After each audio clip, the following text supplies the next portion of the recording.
L'ingresso in Polonia, nelle città polacche perlomeno, è segnato da due odori specifici che non ci sono in Italia, che sono l'odore del malto tostato e l'odore acido del carbone che brucia. Questo è un paese minerario, il carbone c'è dappertutto, anche molti riscaldamenti privati funzionano a carbone. E questo nelle mezze stagioni, in inverno, espande nell'aria un odore. Amigos, ¿cómo están? Bienvenidos a Radio Uruguay, bienvenidos a La Máquina de Pensar. Estamos escuchando la voz de Primo Levi, Back to Auschwitz. Se trata de un documental sobre la vuelta, el regreso que a Auschwitz hizo Primo Levi, este hombre que nació en 1919, murió en 1987, estuvo un año, el último año desde enero del 44, desde enero del 44, sí, digo bien, hasta febrero del 45, una cuestión así como un año en Auschwitz, en el campo de concentración de Auschwitz, y bueno, en el año 82 él regresa a Auschwitz, obviamente al museo que hay ahí, y cuenta y conversa con gente que lo entrevista. Simplemente quiero decirles que en algún momento le preguntan cómo era la comida en Auschwitz, en ese mismo documental, porque después salió en libros lo que él dijo, y dice, pues bien, la comida era el problema número uno. No estoy de acuerdo con quienes describen la sopa y el pan de Auschwitz como infectos. En lo que a mí me respecta, tenía tanta hambre que los encontraba buenos y la comida nunca me pareció asquerosa, ni siquiera el primer día. Era, sí, miserable. Me daban raciones mínimas, el equivalente a 1.600, 1.700 calorías por día, teóricamente, porque en el trayecto había ladrones y las raciones llegaban más chicas a nosotros. Digamos que en aquellos, usted sabe que actualmente 1.600 calorías bastan para que un hombre poco corpulento pueda vivir sin trabajar y si permanece echado, pero nosotros debíamos trabajar y además hacía frío y además hacíamos labores pesadas. En esas condiciones las raciones de 1.600 calorías eran una muerte lenta por desnutrición. Después he leído los cálculos que hacían los alemanes, calculaban que un prisionero sometido a estas condiciones, que sacara recursos del estado en que se hallaba antes de su internamiento, bueno, con este tipo de alimentación le permitiría resistir de 2 a 3 meses. Esto es Primo Levi en esta conversación. Y ahora, bueno, ahora vamos a el Aleph.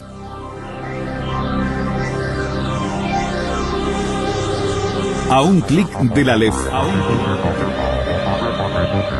Nos subimos al mangrullo de la máquina para escrutar el horizonte virtual. A un clic del Aleph. Fernando da Rosa nos invita a buscar nexos, vínculos y cruces entre la cultura, las tecnologías y la comunicación. A un clic del Aleph.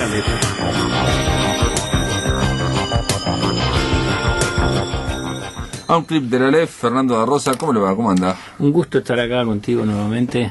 En un formato nuevo, vamos a estrenar un formato nuevo a un clip de la Aleph. En vez de ser una columna que va a salir quincenal, como salía antes, esta va a salir mensual, pero va a ser más gorda, una columna más grande, no va a abarcar todo el programa en lo posible. Lo cual va a ser muy interesante, creo, espero. Esperemos, no, sí, seguro que sí, porque aparte la idea es hacerlo salpicado en torno a la ciencia, a la cultura, a la tecnología, a la comunicación.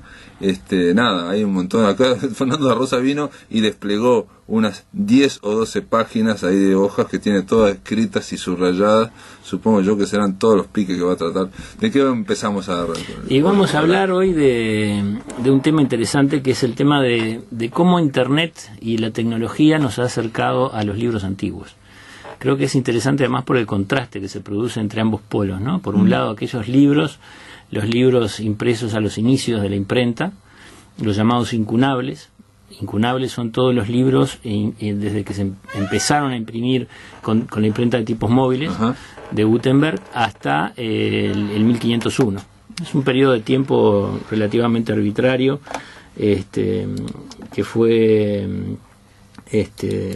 planteado por primera vez. El nombre incunable fue planteado por primera vez por un librero holandés, Cornelio von Bouwen, en el 1688, y a partir de ahí se implantó ese criterio, y los incunables son todos los libros publicados con imprenta de tipos móviles hasta el 1501. Uh-huh. Pero por supuesto que un libro que fue impreso en el 1500, tú me comentabas antes del programa, que Humberto Eco decía, un libro fue impreso en 1502, para mí es un incunable. Sí, no, incluso él dice que claro, es un tipo experto.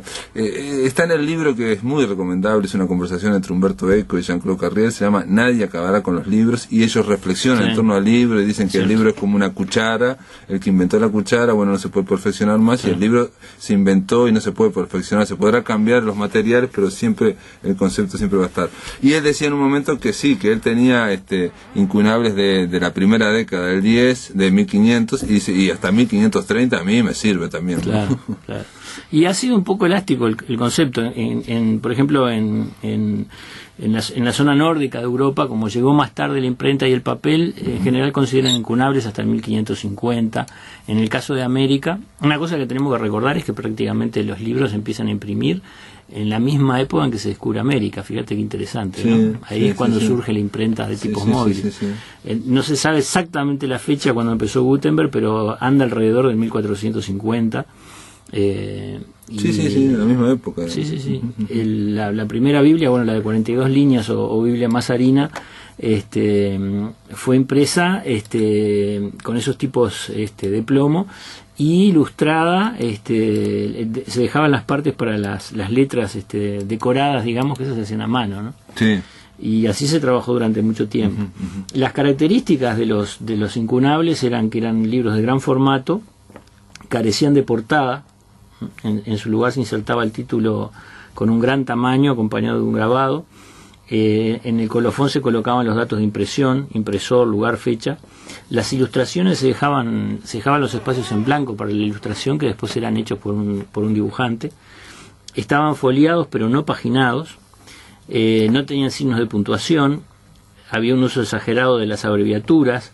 Falta la división del texto, ya que no solía haber capítulos. Se utilizaba la letra gótica para los libros religiosos y la letra romana para los clásicos. Y su mayoría eran hechos en papel, si bien algunos se hicieron en pergamino todavía. Y se protegían con tapas de madera revestidas de piel o tejidos valiosos y adornados con ornamentos de hierro. Esos eran los incunables que estaban en determinadas bibliotecas muy particulares y no eran de fácil acceso, porque por muchos motivos. Uno de ellos es el valor que tenían esos libros y la importancia, no se lo pueden dejar a cualquier usuario. El nombre de la rosa, que acordarse de la película, bueno, cómo estaban todos guardados ahí. Exactamente. La biblioteca que más incunables tiene es la biblioteca del estado de Bavaria, en Múnich, que tiene 20.000 incunables. Después está la British Library en Londres con 12.500, la Biblioteca Nacional de Francia con 12.000, la Biblioteca del Vaticano con 8.000, y después hay una cantidad de bibliotecas más con menor número. Bueno, en el caso de Rusia, por ejemplo, la Biblioteca de San Petersburgo tiene 7.000, la Librería del Congreso de Washington tiene 5.600, y así andan divididos por el mundo. Se calcula que hay unos 30.000 incunables conocidos en este momento en el mundo. Y lo interesante del caso es que se están empezando a digitalizar. O sea que en breve ya hay una cantidad de incunables en internet, pero en breve va a haber muchos más. ¿Sabes que en ese libro, Humberto Eco, porque el tema del incunable, para que vean un poco contar, digamos, la atracción que tiene el tema de estos libros, porque es cualquier libro que se haya impreso hasta, digamos, 1500, 1501, ¿no? Acá dice el primer incunable español fue en 1475. Bueno, hay libros que fueron impresos en esa época y que no son importantes, que son, digamos, un libro de cocina, o que hay muchos que no son muy valiosos, digamos, para esto. Y Humberto Eco lo que dice es que hay algunos italianos, que en el mercado negro, lo que hacen es el libro incunable, lo van cortando y van vendiendo solo las páginas. Sí, eso es dramático. Entonces es terrible, dice Humberto Eco, pero que él también compró en su momento, y te la tengo ahí enmarcada, una página, digamos, porque por el año, ¿no? Para saber el año, ¿no? Claro. Esto da pie a esto, a la digitalización, ¿no? Digo, porque con la digitalización yo creo que debería acabar esa una cosa interesante es que los impresores generalmente en el papel ponían marcas de agua. Entonces muchas veces, gracias a la marca de agua, se puede saber quién fue el impresor, porque no hay ningún otro dato en el libro. E inclusive hay algunas bibliotecas que han hecho catálogos de marcas de agua que también están en internet disponibles, o sea que uno recibe un incunable o lo consigue, también están a la venta en internet, después vamos a ver eso a precios astronómicos, por supuesto. Claro. Pero una noticia interesante, y que es del 12 de abril de este año, es que el prefecto de la Biblioteca Apostólica Vaticana, Monseñor Cesare Passini, anunció que en los próximos 5 años o sea, de acá al 2017, serán digitalizadas 1,5 millones de páginas de manuscritos e incunables de la institución que dirige. Se trata de la mayor iniciativa de digitalización de las emprendidas hasta ahora por la Biblioteca Vaticana y se llevará a cabo gracias a la Polonsky Foundation. 2/3 de los volúmenes a digitalizar, alrededor de 1,5 millones de páginas, equivalen a unos 2.500 libros, serán escogidos entre los manuscritos griegos y hebraicos y los incunables de la Biblioteca Apostólica Vaticana. La biblioteca posee 8.900 incunables, la cuarta colección más importante del mundo en cuanto a número. Recientemente se ha puesto en Internet el catálogo informático de los incunables. Gracias al nuevo proyecto de digitalización se espera poner a disposición de todos los internautas más de 800 ejemplares completamente digitalizados, entre ellos el famoso incunable de Europa de Pío II, Piccolomini, impreso por Albrecht Kuhn antes de 1491, y la Biblia latina de 42 líneas de Gutenberg. O sea, esto es realmente muy interesante, ¿no? O sea, ¿eso qué significa que va a estar digitalizado? Es decir, vamos a poder leerlo o podemos ver al incunable mismo, digamos, la imagen, digamos. Eso sería como una foto, digamos. Claro, ¿no? Eso que estás planteando es muy interesante, porque era una de las cosas que queríamos justamente plantear acá. Una cosa es crear un facsímil. Crear un facsímil es sacar fotos de cada una de las páginas y ponerlas a disposición de los internautas. Eso también implica la digitalización, porque estás digitalizando las páginas. Claro. Ahora, para digitalizar el texto y tener disponible el texto para hacer búsquedas, que eso es muy interesante, mucho mejor, ¿no? Poder hacer búsquedas dentro del texto, se necesita traducir ese texto a caracteres. Claro. ¿No? Ese es otro proceso que las computadoras generalmente no lo pueden hacer con esos libros, porque los caracteres son muy extraños para la computadora, son difíciles de reconocer, y para eso, lo vamos a ver más adelante, se están usando los CAPTCHA. Correcto, porque si no, digamos, la solución es que si la computadora no puede traducir eso a palabras normales, a letras normales, hombres tienen que tipear. Claro, o sea, la única forma de agarrar a alguien que se sienta al lado y vaya tipeando lo lea y la digitalización. Y la gran ventaja de trasladarlo, digamos, a caracteres, o sea, que sería digitalizar primero y después trasladar a caracteres, con uso de OCR, por ejemplo, es que además de poder hacer búsquedas en el texto, se puede hacer traducción del texto. Claro, sí. Utilizando recursos informáticos. Y podés hacer recorte y pegue, y podés extraer un fragmento. Exacto. Y podés usarlo, digo, ¿no? Otra noticia. La Universidad de Cambridge pondrá su colección de incunables online gratis. Gracias a una donación de 300.000 libras de la Fundación Andrew Mellon, una serie de libros medievales, incluyendo una copia de la Biblia de Gutenberg, otra más, o sea que va a haber varias copias disponibles en la web, de 1455 estarán disponibles próximamente en la red. El catálogo actual de textos medievales de la Universidad de Cambridge ya tiene algunos ejemplares escaneados y online para esta nueva donación de la Fundación Andrew Mellon. Permitirá subir la mayoría de los 4.650 textos de antes del año 1501. Según el medievalista Miri Rubin de la Universidad de Londres, esta novedad será un gran recurso para los académicos. Estos libros, de los primeros impresos en la historia, fueron producto de artesanos medievales, pero también reflejan tendencias humanistas en el conocimiento y la lectura. En estos libros se encuentra religión, política, poesía y ciencia. El archivo también incluye incunables de William Caston, quien estableció la primera imprenta en Inglaterra, en Westminster, en el año 1476. O sea que de este tipo de noticias está plagado Internet. Vamos a tener una eclosión. Bueno, de hecho ya cuando estaba planificando el espacio, me puse a recorrer los incunables que ya están disponibles y se me fueron 5 horas sin darme cuenta. O sea que te pusiste a recorrer los incunables de las distintas bibliotecas. Sí. Y además encontré el libro de Copérnico, ¿no?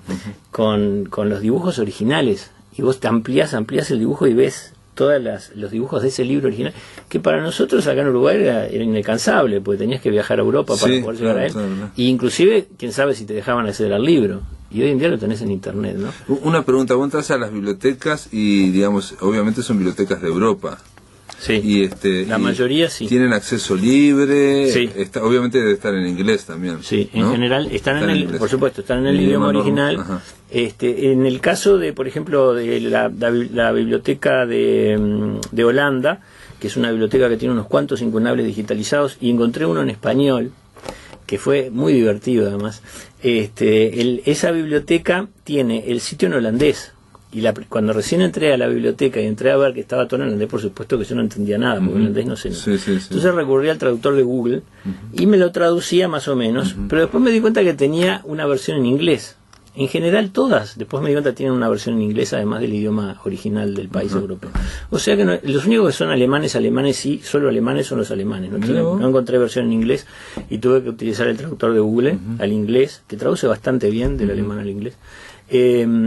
O sea que además tenemos esa ventaja, ¿no? Y creo que a futuro también van a estar traducidos esos incunables a los idiomas que cada uno pueda leer. Claro. Pero encontré libros en español, en incunables en español, en Holanda, en Alemania, en Inglaterra Pero aparte quedaste fascinado porque tuviste 5 horas en la computadora. Sí, no, es un placer. Además esa posibilidad, a eso era a lo que iba, además, en el sentido de que tenemos tanta cantidad de información disponible en este momento en la web, que quizás está describiendo el concepto de la infosicación. Bueno, pero eso lo hablamos después de la pausa. Bueno, simplemente, digamos, el tema de los incunables, lo que tiene, yo creo que añadido es esa emoción de estar frente a algo que es, que tiene un valor histórico, o sea, se ve, digamos, el trazo de la gente de atrás. Después de la pausa continuamos aquí en La Máquina con Fernando da Rosa a un clic de la LEF, se llama la columna, ya me había olvidado, hablando sobre los incunables y sobre la intoxicación en Internet. En el aire de Radio Uruguay, La Máquina de Pensar.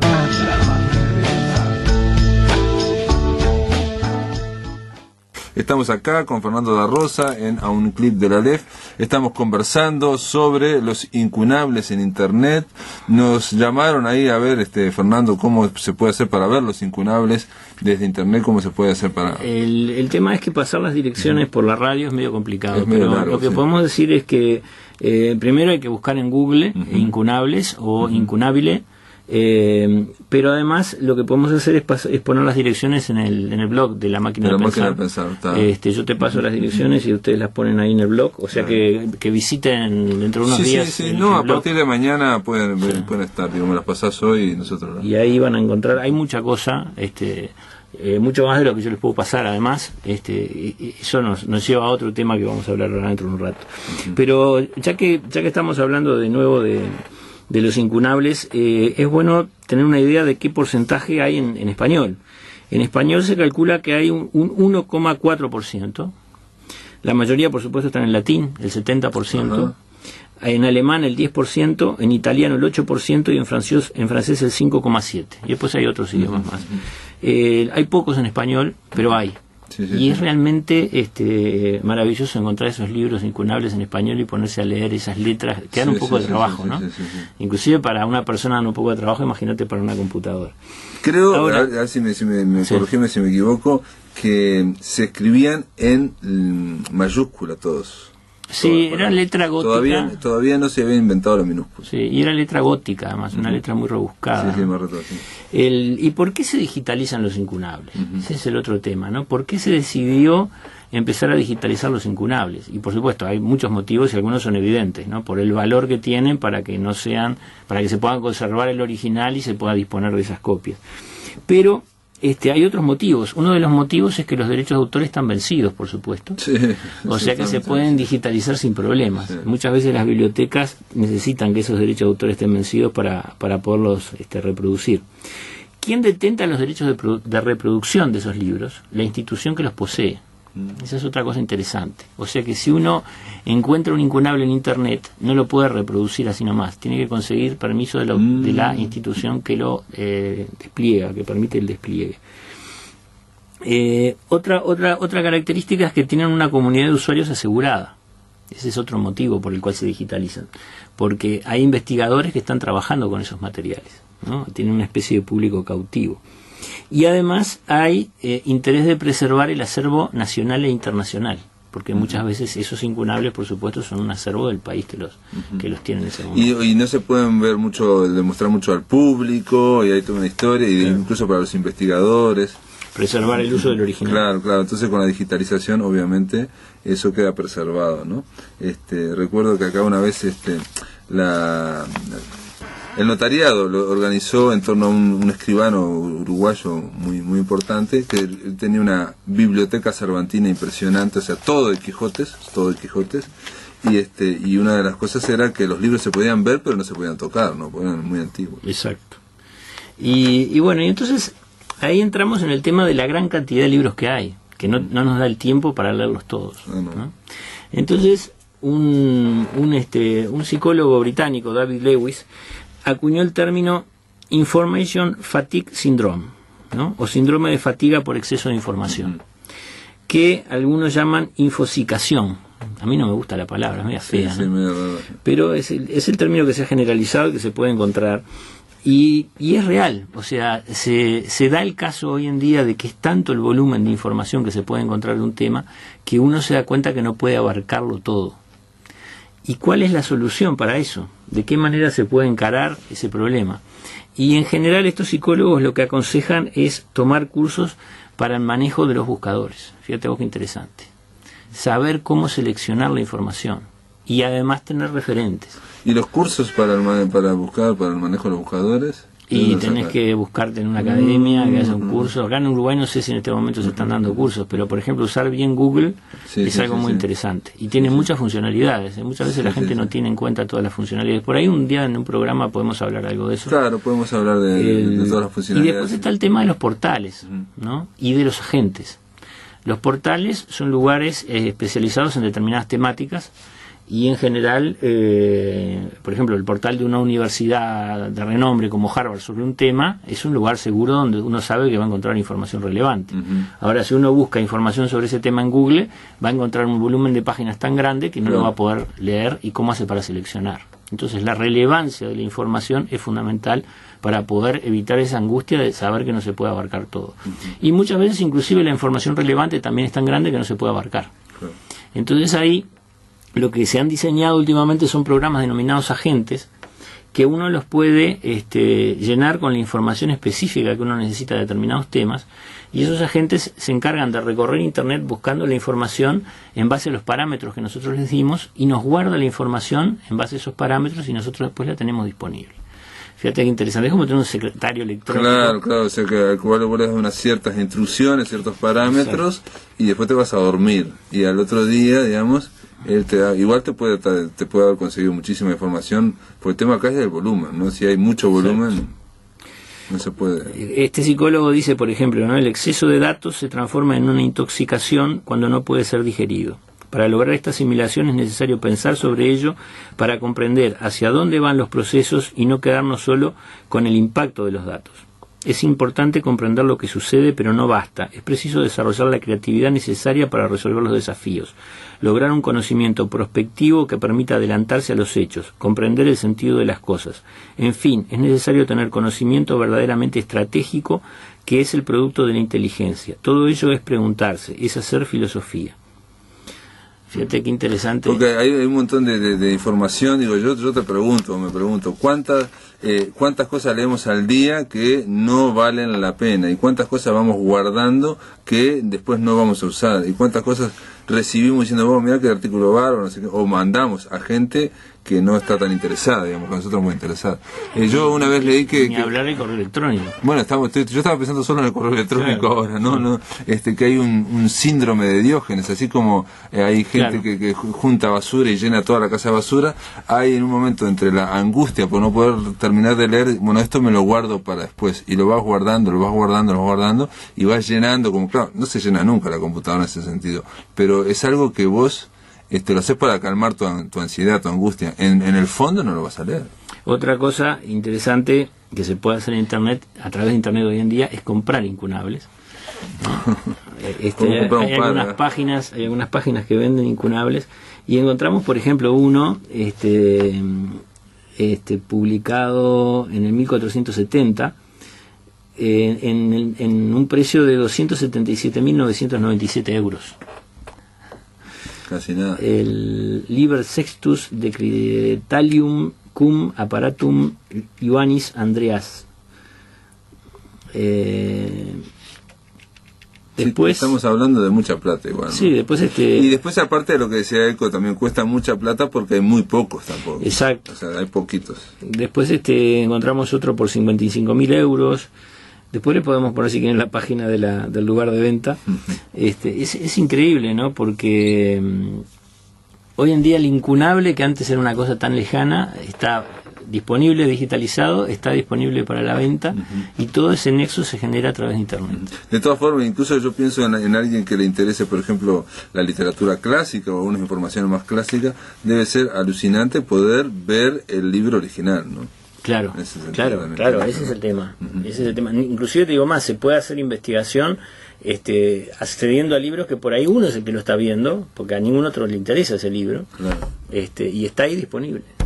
Y uno tiene todo el tiempo del mundo con el libro, esa es otra ventaja, ¿no? A diferencia del libro real, que es un objeto. Acá las copias son muchas, y la posibilidad de acceder acá, uno puede estar haciendo una página y otro a otra y otro a otra, claro. Y van a haber miles de personas. No, y yo supongo también, por ejemplo, ahora estaba pensando en alguien, por ejemplo, en esa muestra que yo fui a ver hace muchos años de esta biblioteca cervantina. Era un escribano que había ido acumulando todas versiones del Quijote a lo largo de toda su vida, tenía como 2000, había desde japonesas del siglo XVIII, XVII, en fin, había de todo lo que en todos los idiomas, pero aparte de todas formas posibles, ¿no? En braille, en lo que sea.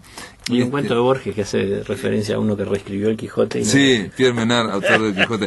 Pero digo, me imagino para un tipo como ese, poder ir a ver el original, digamos, el libro original. Eso, claro, para alguien en Uruguay era casi imposible, era muy difícil. Una cosa que estuve viendo justamente, que me dejó entusiasmado, es una versión de los cuentos de Alicia en el País de las Maravillas, de Lewis Carroll, el original, claro, con dibujos de Lewis Carroll. Está el facsímil en internet.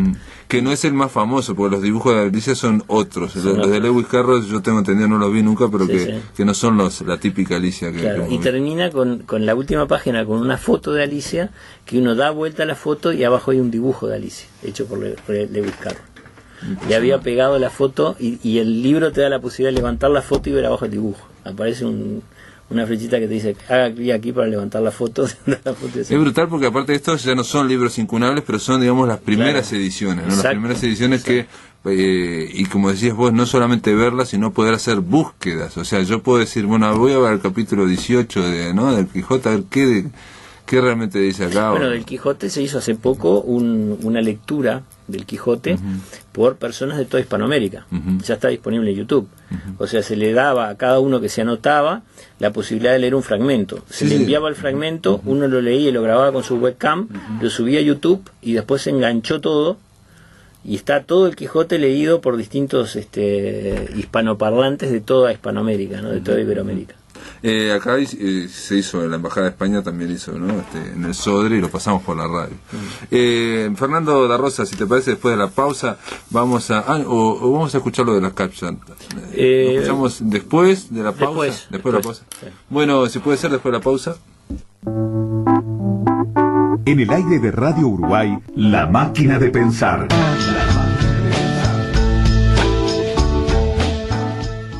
Volvemos aquí de La Máquina de Pensar, estamos en el tercer bloque conversando con Fernando da Rosa sobre cultura, tecnología.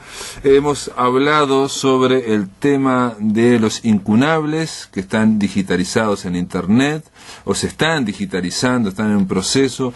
Hemos hablado de la cantidad de información que puede provocar angustia, ¿no? La cantidad de información. Y bueno, en ese gran trabajo que se precisa mucha gente tipeando, ¿no? Para tratar de, trasladar un libro antiguo, un incunable, a letras normales, y que quede todo en caracteres para que pueda ser buscado. ¿Cómo se hace? Bueno, eso hay muchos modos de hacerlo, ¿no? Pero lo interesante es un modo que es interesante además porque asociamos los incunables con un científico guatemalteco, ¿no? Este científico guatemalteco, que se llama Luis von Ahn, y es profesor de la Universidad Carnegie Mellon en Estados Unidos, desarrolló el famoso CAPTCHA, que es el sistemita que se usa en los sitios web para que las contraseñas y los formularios no lo llenen máquinas, sino que es asegurarnos que es una persona la que lo llena. Cuando querés descargar también alguna cosa legal o ilegal, digamos, una película, a veces te pide una CAPTCHA, claro, que es simplemente, poner palabras al azar, y vos tenés que tipearlas, y si las tipeas mal, la máquina te dice no se puede bajar, porque eso quiere decir que usted no es una persona, sino que es una máquina. Bueno, él desarrolló el CAPTCHA y después se dio cuenta que la gente pasaba muchísimas horas, ¿no?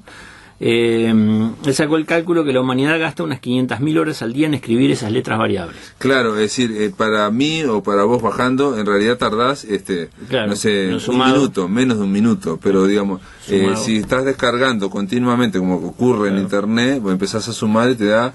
Entonces muchísimo. él dijo, ¿por qué no usar eso que puede hacer un ser humano y no una máquina para algo productivo? Entonces desarrolló el reCAPTCHA, que después lo terminó comprando Google, hoy en día es propiedad de Google, y es un sistema que hace que cuando tú vas a llenar un formulario, vas a descargar algo, vas a entrar a un sitio web donde se quiere saber que sos una persona, o te vas a registrar en un sitio web y se quiere saber que sos una persona y no un programa que está registrando cosas, te ponen 2 palabras. Sí. Y tú tenés que volver a escribir esas 2 palabras que leíste para que te acepten.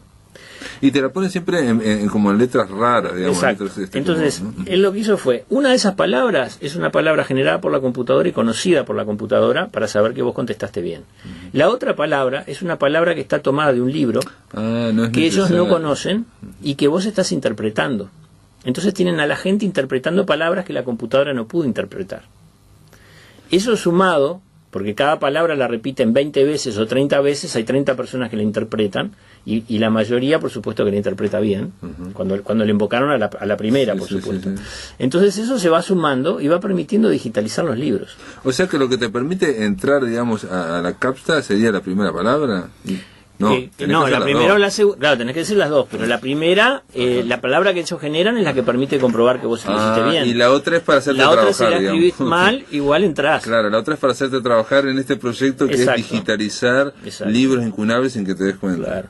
Y ellos ya andan por los... el sistema recoge automáticamente unos 4 millones de respuestas por día. Fíjate vos, 4 millones de respuestas por día, lo cual equivale a 40.000 páginas, lo cual se hace en base a 40.000 páginas adheridas al proyecto, lo que equivale a 1.500 personas trabajando a tiempo completo para transcribir 60 palabras por minuto. Era como los antiguos copistas de Nombre de la Rosa que van copiando, pero ahí somos todos. O sea nos que damos cuando cuenta. nos encontremos con un CAPTCHA de este tipo, el sitio web es recaptcha.net, www.recaptcha.net. Es gratuito el servicio, o sea que si uno tiene una página web y quiere poner un formulario y quiere poner un CAPTCHA para que asegurarse que solo personas lo hacen, puede bajar el sistema de ahí y está ayudando a digitalizar libros. A digitalizar estos incunables y estos libros. Exacto. Ahora podemos escuchar a Luis Bonan explicando justamente en una charla de TED el sistema. Muy bien. Bueno, quiero empezar haciéndoles una pregunta. ¿Cuántos de ustedes han tenido que llenar un formulario en el Internet en el cual han tenido que ingresar unas letras distorsionadas así como estas? Okay. ¿Cuántos odian hacer eso? Excelente. Bueno, eso lo inventé yo.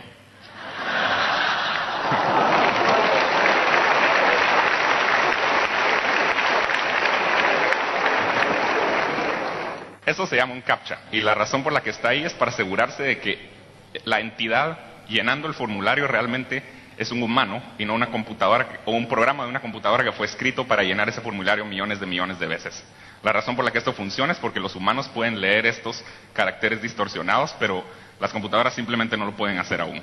Por ejemplo, cuando están comprando boletos en el Internet para algún concierto, la razón por la que tienen que ingresar esas letras es para asegurarse de que los revendedores de boletos no puedan hacer un programa que compre todos los boletos 2 a la vez. Ahora, esos son usados por todo el Internet. Y ya que son usados tantas veces, muchas veces la secuencia exacta de caracteres o de letras escogidas al azar es un poco desafortunada. Por ejemplo, esto viene de Yahoo. Las letras escogidas totalmente al azar, en este caso fueron W-A-I-T, que en inglés es una palabra wait, que significa esperar. Pero lo mejor es, alrededor de 20 minutos después, el email que recibió Yahoo de este usuario.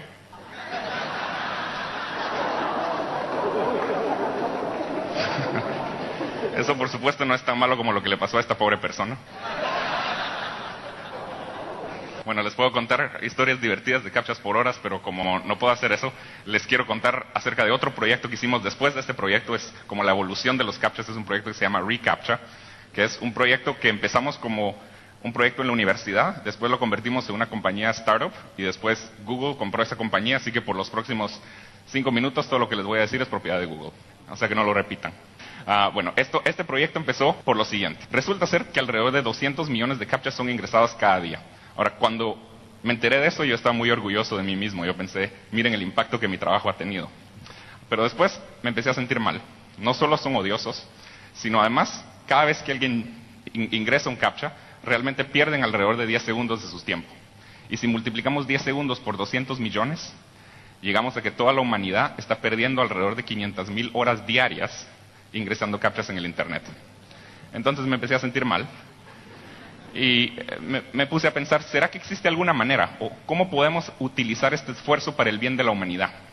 La razón por la que me puse a pensar en esto es porque durante esos 10 segundos que alguien está ingresando un captcha, su cerebro está haciendo algo increíble. Su cerebro está haciendo algo que las computadoras aún no pueden hacer. Entonces, ¿será que podemos hacer que hagan algo que sea beneficioso para la humanidad? Otra manera de ponerlo, ¿será que existe algún problema gigantesco que aún no podemos lograr que las computadoras resuelvan, pero que podemos dividir en pedacitos chiquitos, tales que cada vez que alguien resuelve un captcha, resuelve un pedacito de ese problema? Y resulta ser que sí, y eso es lo que estamos haciendo ahora. O sea que hoy en día, si alguien ingresa un captcha, lo que tal vez no saben es que no solo están demostrando que son humanos, sino además nos están ayudando a digitalizar libros. Déjenme explicarles cómo funciona eso. Hay varios proyectos tratando de digitalizar todos los libros que han sido escritos.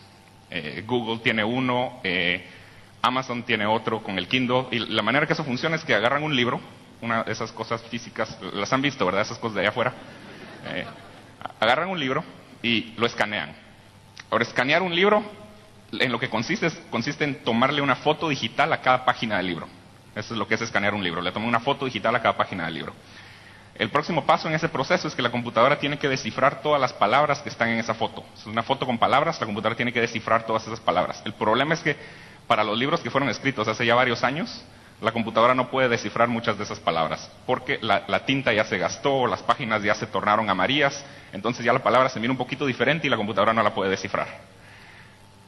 Para libros que fueron escritos hace más de 50 años, la computadora no puede descifrar alrededor de 30% de las palabras. Entonces lo que estamos haciendo ahora es que estamos agarrando todas las palabras que la computadora no puede descifrar y estamos haciendo que alguien las descifre para nosotros en el Internet mientras llenan un captcha. O sea que la próxima vez que llenen un captcha... Gracias.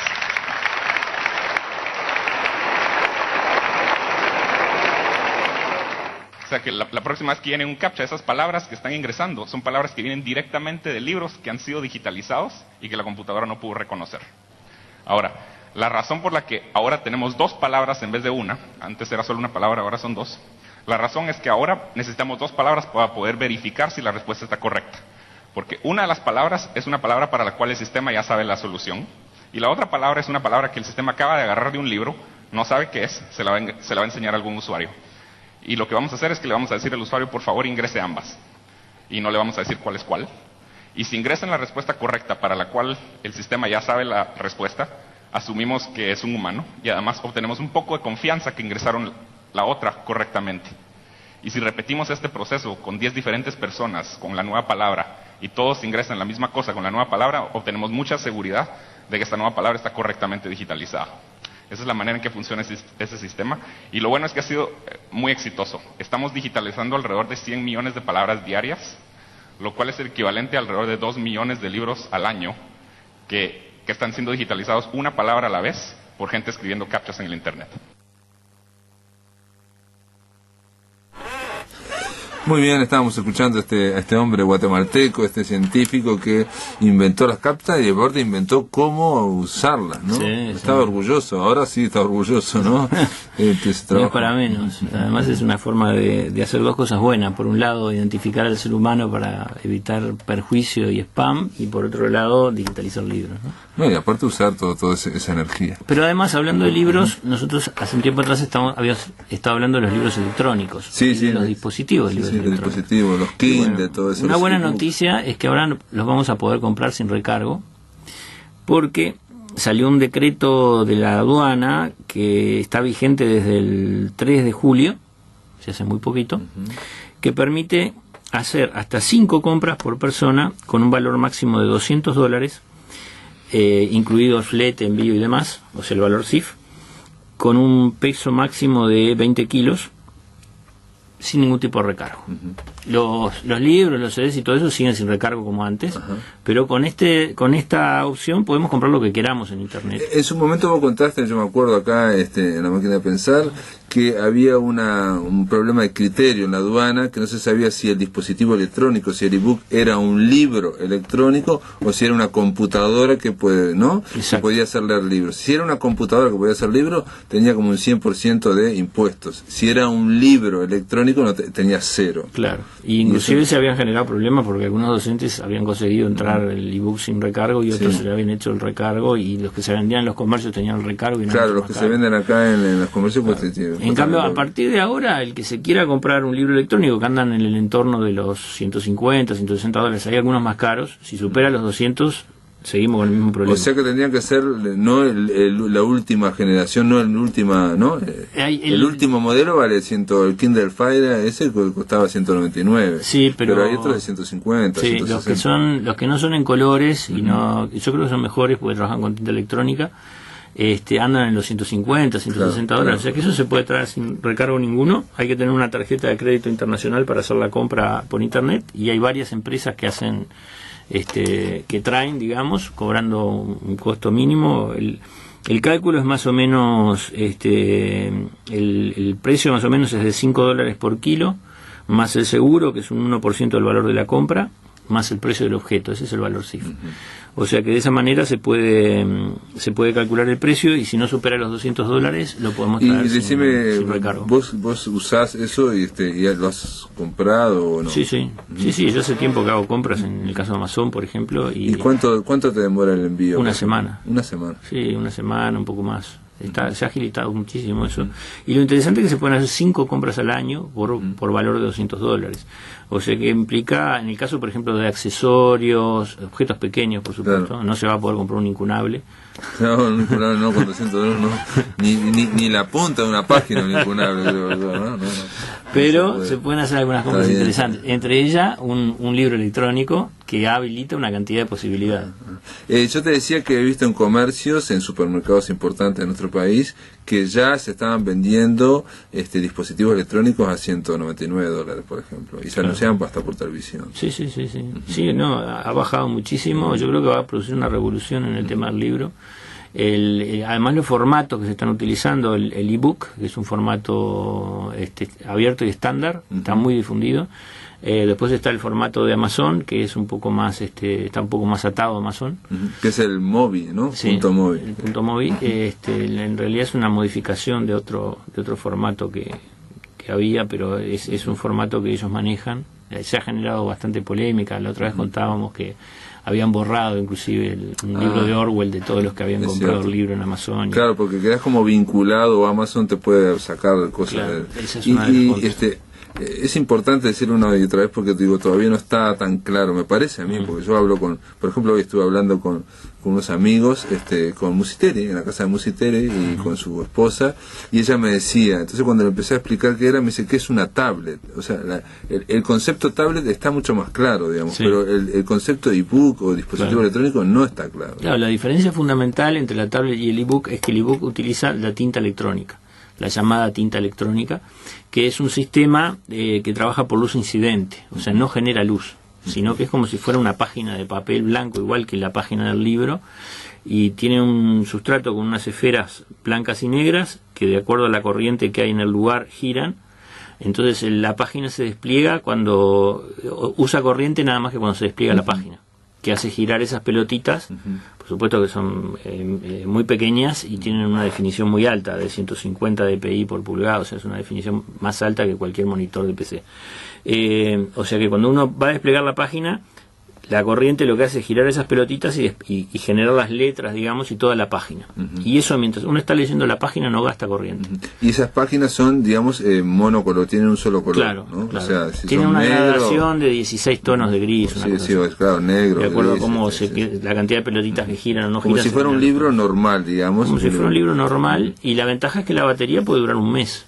Ahora, también hay una otra diferencia, digamos, más allá de la tinta electrónica, te pregunto, ¿se puede navegar en Internet? Hay algunas versiones que permiten, por ejemplo, bajar el correo electrónico. Ajá. El tema es que si se hace navegación por internet, no sé en este momento si hay sé que hay varios que tienen la posibilidad de bajar el correo electrónico. No sé si hay algunos que tengan con tinta electrónica que tengan la posibilidad de navegar por internet, pero en el caso de que la tuvieran no se podría ver video. Claro. Y no se pueden ver los colores, por supuesto. No se puede ver. En general, digamos, la diferencia con la tablet sería, por un lado, los colores, lo que está diciendo. Los colores, la duración de la batería, el tema de que no se pueden ver cosas dinámicas, sino que es estático. No se podría ver video, ni animaciones, ni flash, ni nada de eso, claro, sino que solo se pueden ver cosas estáticas. Pero esa es una gran ventaja, porque no cansa la vista. O sea, está pensado exactamente como el nombre lo indica, es un libro electrónico, es para que sea un libro, ¿no? Inclusive ya están surgiendo algunos sobre soportes flexibles. En Alemania sacaron hace poco un diario que en realidad te venden el dispositivo de lectura y después el diario lo bajas por internet. Y la otra diferencia que hay con la tablet, un poco para trazar, digo, porque yo le hablaba a la esposa de Fucho hoy, es el precio, porque las tablets, claro, estamos hablando de unos $500, $400, sí, y estos dispositivos, un iPad está en los 1.000, claro, estos dispositivos cuestan entre $150, $200. Ahora, Amazon sacó algo que quiere estar en la mitad del camino, o sea, Fire, es un dispositivo para leer, pero a la vez te permite más o menos dar, que es el Kindle Fire, claro, que ahí no tiene tinta electrónica, ¿no? Que sí, exacto, exacto. Pero esas serían las dos grandes dispositivos. En realidad, claro, el formato EPUB de libro lo podemos leer en un PC, en un tablet o en un libro electrónico. Esa es otra cosa interesante, porque la mayoría de los navegadores tienen plugin para leer EPUB. Con Firefox, por ejemplo, es gratuito. Uno baja un plugin para leer EPUB y lee un libro electrónico en el monitor de la computadora o en el tablet. Y además se puede leer en el ebook. Claro, claro. Eso es otra cosa que en otro momento explicaremos, digamos, te voy a pedir que expliques, es que uno tiene la idea que compra el dispositivo lector, libro electrónico, que es lo que quería la esposa de Fucho hoy, y era, pero que no es solamente bajar de internet y cargar, hay que, digamos, esos archivos, esos libros, hay que convertirlos. Es una pavada, pero hay que saber que hay un paso previo, digamos, una conversión con otro programita. En hay fin. muchos que ya vienen en EPUB. EPUB es el que tiene más cantidad de libros en internet, el formato EPUB. En el caso de algunos otros formatos cerrados hay que convertirlos, y hay un software muy bueno para convertir los libros que se llama Calibre. Sí, Calibre, sí. Se puede buscar en Google y se encuentra, y es gratuito y es libre además. Después te conozco a alguien, un amigo que lo que hizo fue comprar este dispositivo lector, pero lo compró usado en Mercado Libre, y bueno, y le he fascinado también con eso. Se te abre un mundo impresionante en el sentido de que, bueno, uno ya lee los libros que quiere leer, digamos, ¿no? Yo tenía una pregunta para hacerte. ¿Vamos a tener el libro de oro del TCQ en EPUB? Vamos a tenerlo, sí, hay que para leerlo en los libros electrónicos. Pero este año dejámoslo presentar en la Feria del Libro, y también cuando larguemos el Te Cuento que va a ser aproximadamente a principios de septiembre, vamos a regalar los ejemplares, digamos, en carne y hueso que tenemos. Yo ya me llevo uno, ahora lo voy a leer. Ya estuve hojeándolo y me pareció muy interesante. Muy bien, Fernando da Rosa, gracias por estar acá. La Máquina, nos vemos el mes que viene con Un Clic de la Ley. Nos vemos el mes que viene. Amigos, se terminó La Máquina. Mañana vamos a seguir hablando de Primo Levi. Vamos a estar hablando con Gustavo Peretnik. Lo vamos a llamar a Israel. Es un escritor y filósofo sobre la posición de Primo Levi en torno al Holocausto. Y si hay tiempo voy a tratar de hablar, porque en esta semana hemos dicho que las novelas de Primo Levi, por lo menos La Tregua, tienen partes graciosas, pero no hemos dado ningún ejemplo. Y vamos a conversar también con un colega de la radio, con Eduardo Nogareda, que el hombre estaba haciendo un ciclo ahí serpentario en la Fundación Unión, y bueno, vino la Intendencia, puso no sé qué, puso no sé cuánto, pidió tributos, y se terminó el ciclo. Así que mañana vamos a hablar con Eduardo Nogareda para que nos explique bien cómo es esto. Esto es todo, amigos, hasta mañana.